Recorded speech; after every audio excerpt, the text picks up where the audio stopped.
Alors il aimerait se lever. Mais mon pauvre ami, tu es dans les mains de ton cœur. Et ton cœur dit non, on reste au lit. Mais c'est le travail nécessaire de tout bon juif. Nécessaire. Sans ça, rien ne va marcher.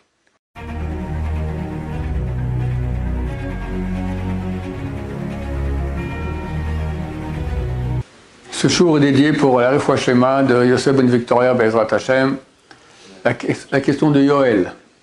Comment on différencie le Yetzer Hara ou soi-même en prenant des décisions dans la vie? Donc, quelqu'un doit prendre une décision dans la vie, et tu me poses la question, comment savoir si la décision qu'il prend, elle est bonne, elle provient de la vérité, ou bien non, c'est peut-être le mauvais penchant que nous avons tous, d'accord, qui m'a fait prendre cette décision. Ok, alors on va aller par niveau, parce qu'il y a plusieurs niveaux. Le niveau basique, c'est le suivant. C'est que quand on a une décision à prendre, quand c'est plus que très simple, alors on commence à être confus. Parce qu'il y a des arguments comme ci, des arguments comme ça, et forcément, on ne peut pas être complètement objectif. Parce que se mêlent à notre réflexion toutes sortes de considérations qui proviennent de notre ego. Paresse. Ça, c'est un très grand argument de notre être. On décide de faire quelque chose ou pas. Ouais, bon, on va dire, Yetzer Hara Tov, le bon penchant te dit c'est juste, mais quelque chose te dit en toi, ouais, ça me fatigue. Comme les enfants. Les enfants, ils ont une phrase qu'ils répètent peut-être 100 fois par jour, un Nicoar, j'ai pas de force. Tout ce qu'ils ont envie, ils ont la force. Mais dès qu'on leur dit de faire un truc, vas-y, balaye un peu la chambre, va faire ci, ça, j'ai pas de force, d'accord? Ben, on est des grands enfants, nous on a tous ces pulsions de paresse, des pulsions de recherche d'honneur. Si je fais pas ça, peut-être j'ai le choix en deux métiers. Il y a un métier qui est très pratique. Je peux avoir mes Shabbatot, je peux avoir le temps, j'ai une bonne fréquentation, machin. Et il gagne bien aussi. Mais c'est pas un beau métier. Par exemple, moi je conseille beaucoup, je ne sais pas comment ça se passe en France, mais en Israël par exemple, plombier. Ça gagne très bien. Tu travailles aux heures que tu veux, tu ne dois rien à personne, tu gagnes bien ta vie. Mais tu n'es pas un médecin, tu n'es pas un avocat, tu es un plombier. Et il y en a qui ne pourront pas. Ils ne pourront pas. Même s'ils vont le faire, c'est sa mère qui va l'appeler. Je ne sais pas le monde pour que tu sois plombier. Je rêvais que j'ai un fils avocat ou médecin, comme beaucoup de mères nord-africaines. Donc il y aura forcément beaucoup de sentiments qui vont argumenter aussi avec cet argument objectif. Alors, si c'était quelqu'un d'extérieur à moi, je pourrais plus facilement décider ou l'aider à décider, parce que moi, je n'ai pas les pulsions de l'ego qu'il a. Donc, je peux très bien voir qu'est-ce qui est juste, qu'est-ce qui est faux. Et quand c'est moi-même qui dois décider, ça se mêle. Et là, ça devient très difficile à décider, et très souvent, on peut faire le mauvais choix. Alors, la façon de faire, elle est très simple.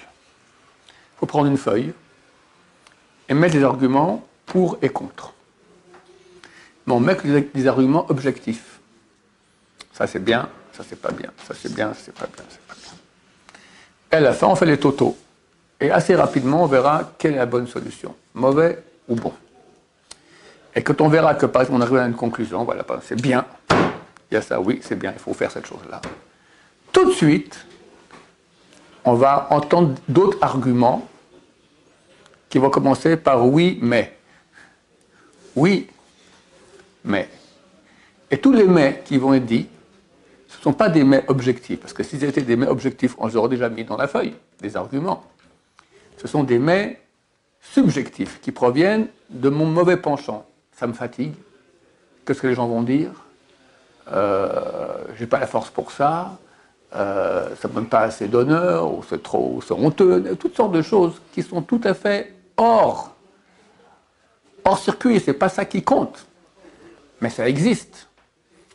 Mais le fait qu'on ait mis par écrit les arguments objectifs, et qu'on a une conclusion, Au moins, je vois clairement qu'est-ce qui est juste, qu'est-ce qui est faux.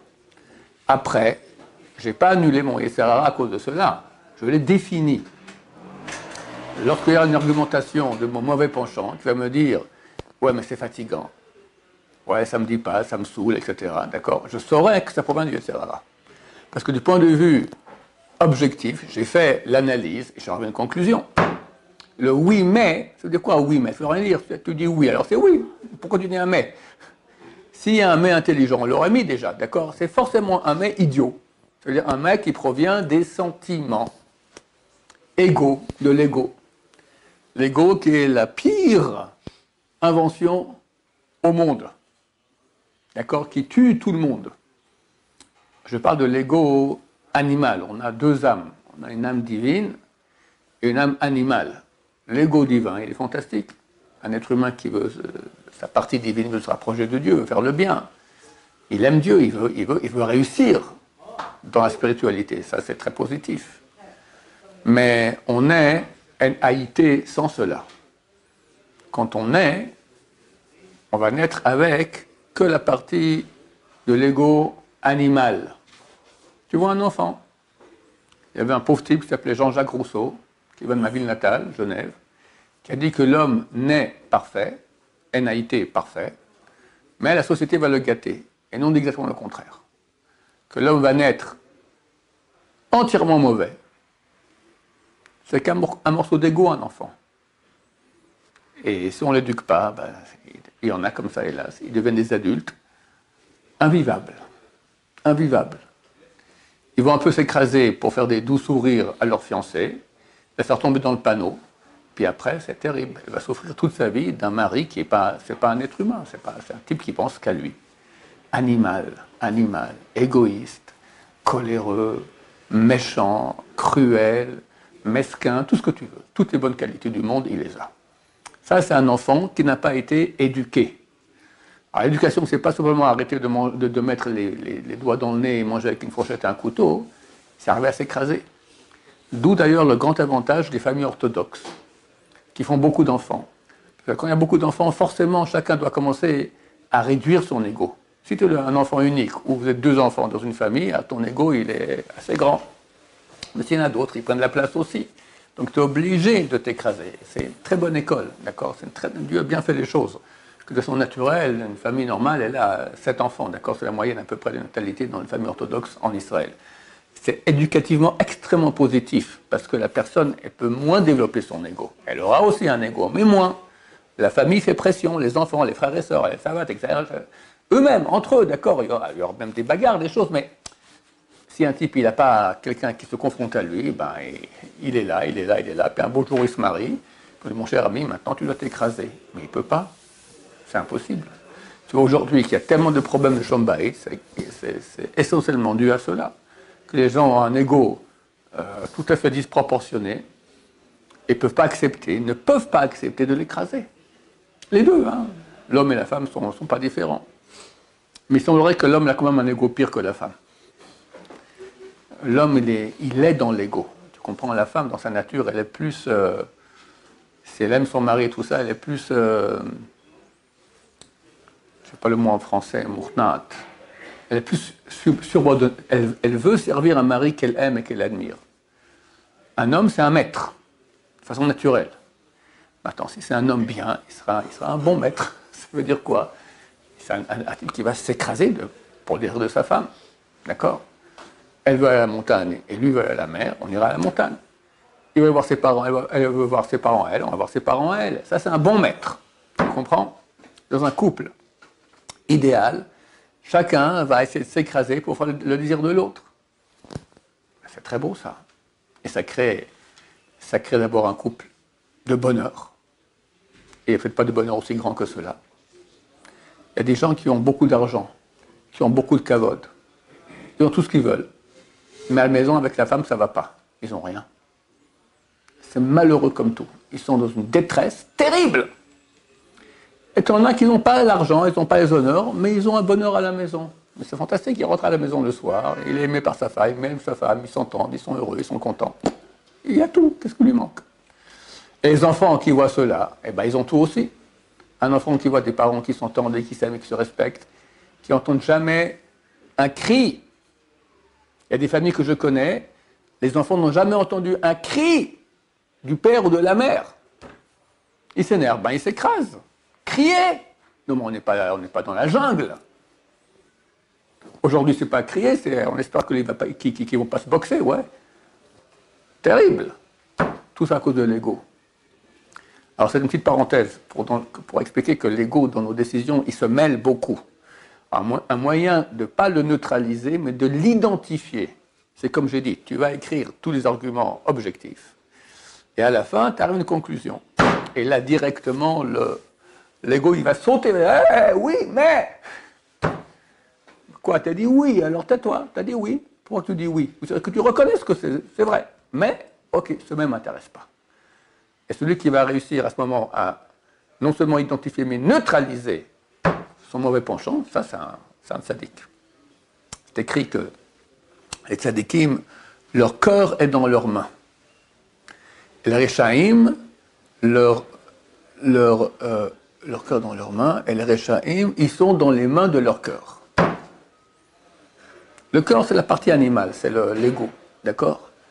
Il aimerait un rachat, un mécréant, il aimerait faire des choses bien, mais il ne peut pas, on va dire.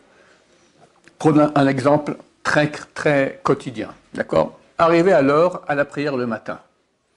Chaque bon juif, il aimerait bien arriver à l'heure le matin à la prière. Mais quand il est dans le lit le matin, c'est qu'il bosse, c'est le SRA, d'accord? Il pèse quelques tonnes. Alors il aimerait se lever. Mais mon pauvre ami, tu es dans les mains de ton cœur. Et ton cœur dit non, on reste au lit. Et tu l'écoutes. Et tu l'écoutes. D'accord? Arriver à faire en sorte que mon corps soit dans mes mains, c'est moi qui décide.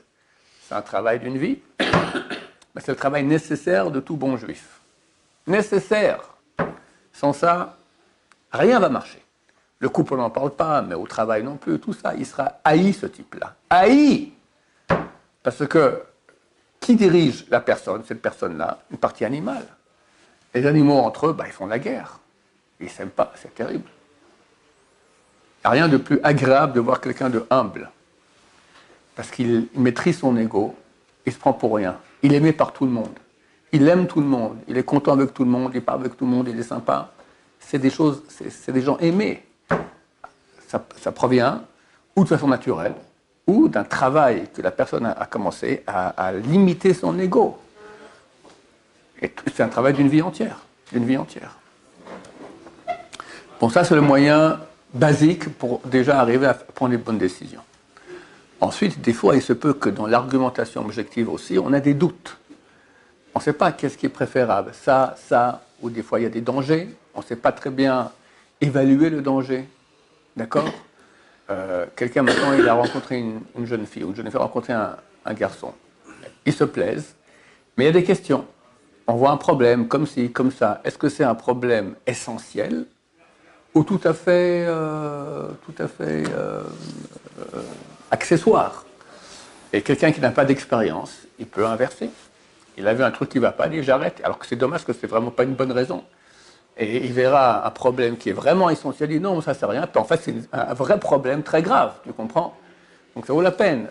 Dans toutes les décisions où, au niveau objectif des arguments, on ne connaît pas très bien la réalité des choses, ça vaut la peine de prendre conseil chez des spécialistes, des gens qui ont l'expérience.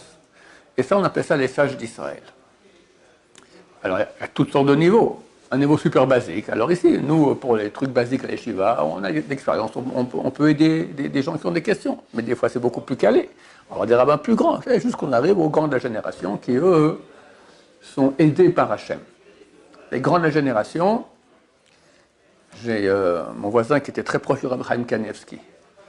Et était par de ce fait, il était très proche aussi des petits-fils du Rav Chaim Kanievski. Alors, Chaim Kanievski, c'est ses petits-fils qui, à tour de rôle, recevaient le public pour faire rentrer chez le Rav. Et un jour, il y a un couple qui rentre, pose une question, et le Rav répond. Quelques jours plus tard, un autre couple rentre, pose la même question, et le Rav répond exactement le contraire. Alors, le petit-fils répondait, le grand-papa, je ne comprends pas. L'autre jour, il y avait un couple, il pose la question, tu as répondu comme si, là, tu as exactement le contraire. Alors, le Rav, il a dit, je te répète, mon fils, les paroles que Dieu me met dans la bouche, c'est ce que je dis. pas, quand on va chez les grands de Torah, là c'est déjà le bon Dieu qui répond. Et là on sait sans aucun doute que c'est une bonne décision, où est la bonne décision à prendre. Voilà. Des questions à ce sujet? Bon, bah, que Dieu nous aide à prendre des bonnes décisions dans la vie, oui. Pourquoi on dit qu'il y a une âme animale et pas l'âme et le corps? Pourquoi est-ce qu'on dit qu'il y a une âme animale et une âme divine? Quand je parle de l'âme animale, je parle de la partie spirituelle qui gère le corps. Quelqu'un, il a faim, la jalousie, la colère, la recherche de je suis quelqu'un que tout le monde voit que je sais, je suis, d'accord? C'est pas quelque chose de physique, tu ne veux pas quantifier ça avec une balance, d'accord? C'est des choses qui sont du domaine spirituel, mais c'est la partie la plus basse de notre spiritualité, c'est la gestion corporelle. Je ne peux pas dire que quelqu'un il est orgueilleux, tu peux donner une quantité, quantifier ça, on ne peut pas. Quelqu'un il a faim, quelqu'un il est nerveux, d'accord? On ne peut pas quantifier ça. Donc, ce n'est pas des choses physiques, mais c'est la gestion spirituelle du physique. Voilà, ça, on appelle ça l'âme animale. L'âme spirituelle, c'est l'âme divine, d'accord? C'est celle qui nous pousse à se poser des questions existentielles. Pourquoi je vis? Quel est le vrai but de ma vie? Le désir de ne pas vouloir rater sa vie. Tu as beaucoup de gens, quand on leur parle des raisons essentielles de la vie, pourquoi tu vis, ils disent oh là là, tu me saoules. Je n'ai pas la réponse à la question, laisse-moi vivre. D'accord? Ça veut dire laisse-moi crever. Pourquoi? Parce que toute sa vie tourne autour de ses pulsions physiques, et plus il a soumis ses pulsions physiques, plus il sent qu'il réussit sa vie. D'accord? Comme un chien. Il n'y a pas beaucoup de différence. D'accord? Qu'aime un chien? Il aime les chiennes, il aime manger, il aime dormir, et fait un peu la guerre avec celui qui l'embête. D'accord? Ben c'est ça un être humain qui n'a pas travaillé son âme animale pour devenir à l'image de Dieu. Il aime les filles, il aime manger, il aime dormir, et il aime la concurrence avec les autres, d'accord, se bagarrer même s'il faut. Voilà, à peu près ça. Mais tu n'es pas un chien, tu es un être humain, mon cher ami. Alors qu'est-ce qui te différencie du chien? Et je dis très souvent beaucoup plus que cela. La preuve qu'on n'est pas des chiens, c'est quoi? Parce que non, moi je suis un chien performant. D'accord, le chien il mange des nonos, moi je vais manger chez Maxime. Je ne sais pas, de mon temps il y avait un grand restaurant qui s'appelait Maxime, je ne sais pas si ça existe encore. D'accord? Quelle est la preuve qu'on n'est pas des chiens? Si on fait une étude sociologique sur le bonheur des chiens, tu verras que l'hypermajorité des chiens sont bien plus heureux que les êtres humains. Sans aucun doute. Alors tu es un chien raté. Ou bien non, peut-être tu n'as pas compris, tu n'es pas un chien. Tu as un chien. Chacun de nous, il a un chien méchant, terrible, un ego de chien terrible. Mais tu es un être humain, tu n'es pas, tu as. Il faut le maîtriser. Il faut le maîtriser. Il faut le travailler. Il ne faut pas laisser être le boss. C'est nous le boss. Mais il ne veut pas. Au début, c'est un rodéo. Hein. C'est comme un cheval sauvage. Tu le mets dessus, il t'envoie balader de tous les côtés. Il faudrait qu'il y ait la yeshiva. La yeshiva, c'est un endroit où on fait de l'élevage. Pour essayer de faire des gens bien. Et c'est là, c'est pas toujours qu'on arrive. Voilà. Tellement de gens ont fait des yeshivot, tout ça, puis après ils se marient, et c'est des vrais, des monstres de l'ego, L'ego, c'est un monstre, c'est terrible. Regarde autour de toi, tu verras. La majorité des couples, c'est des malheurs terribles. Il semblerait. Je n'ai pas fait une étude statistique, mais en tout cas, ce que j'entends, et évidemment, ça arrive chez nous, ce genre de problème. Mais qu'est-ce qu'on entend? Mais des trucs terribles. Le monde orthodoxe, moins. Mais aussi, bien sûr. C'est pas parce que tu es orthodoxe que tu es devenu un grand sadique. Je veux dire quelque chose de plus. Dans le monde non orthodoxe, ça n'existe même plus les couples. Pourquoi se marier avec quelqu'un et puis souffrir, d'accord? Je m'éclate un peu avec elle, et puis après, avec elle, ça ne demande rien comme travail d'ego, parce que si ça ne me plaît pas, ben je quitte. Donc c'est encore plus permettre à la partie animale de faire tout ce qu'elle veut. Le couple, à la base, la raison pour laquelle Dieu a créé le couple, c'est pour cela. On va finir avec cela, d'où on apprend que le premier homme, lorsqu'il a été créé, il a été créé homme-femme. Zachar benekava bara otam.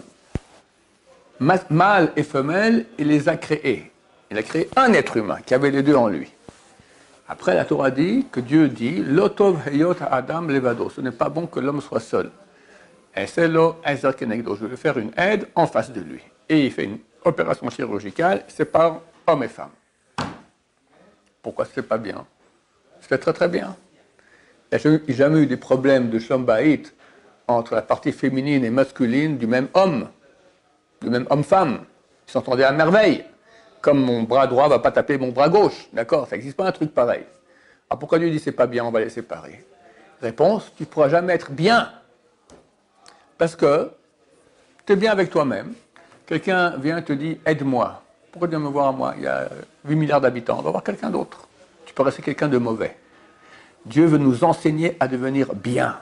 Ça veut dire donner de nous écraser pour un autre. Qu'est-ce qu'il fait? Il prend ma propre moitié, il la coupe, la met en face. Et vas-y. Maintenant, tu es obligé de t'écraser avec ta femme. Obligé! Sinon, ça boum! Quand tu es avec ta femme, c'est le réciproque aussi, la femme avec l'homme. Sinon, ça fait un boom supersonique. Donc, la raison même du mariage, c'est pour que l'homme apprenne à s'écraser. Je remets ça dans tous les mariages.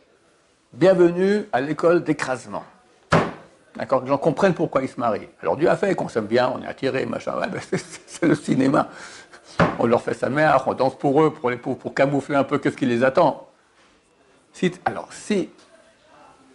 ma fille m'a raconté, ma fille aînée, que j'avais averti, attention, et faire attention. Quelques mois après le mariage, elle m'a dit, papa, tu m'as fait un tableau tout noir. Baruch Hashem, c'est un tableau tout rose. Alors celui qui s'attend à un tableau tout noir, il va se travailler, il se prépare, il sait qu'il faut s'écraser, ça devient tout rose. Celui qui attend tout rose et ne s'est pas préparé, ça devient tout noir. Shem Yishmor. Voilà, que Dieu nous aide à travailler notre ego, et des bons juifs. Baruch Adonai, l'olam, amen va amen.